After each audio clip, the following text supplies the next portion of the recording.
Despite his two most senior ministers tendering their resignations, Portugal's Prime Minister on Tuesday night pledged to continue in office. Não me demito. I won't resign. I won't abandon my country. We live in a time where we cannot take fright in the face of adversity. How can I get scared when I see around me examples of bravery from hundreds of thousands of Portuguese people? Diante das adversidades.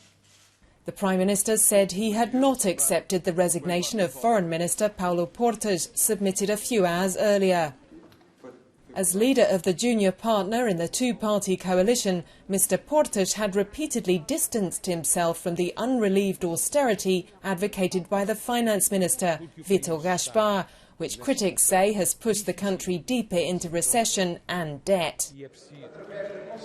Mr Gaspar's resignation on Monday shook the government.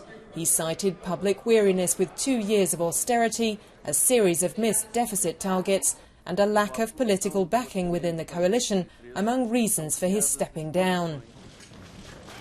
The Prime Minister's decision to replace him with Maria Luís Albuquerque, his Treasury Secretary, and a woman apparently equally committed to austerity, was seen as a signal there'd been no major shift in economic policy. And according to the Foreign Minister in his resignation statement on Tuesday, that appointment was made against his explicit advice. He hasn't responded to the Prime Minister's refusal to accept his resignation or to the call for the party he leads to say whether it wants to continue in coalition. Outside Parliament, the mood had already shifted against austerity.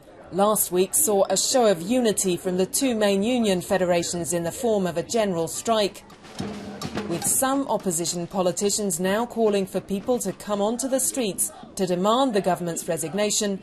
Further protests can be expected. Alison Roberts, BBC News, Lisbon.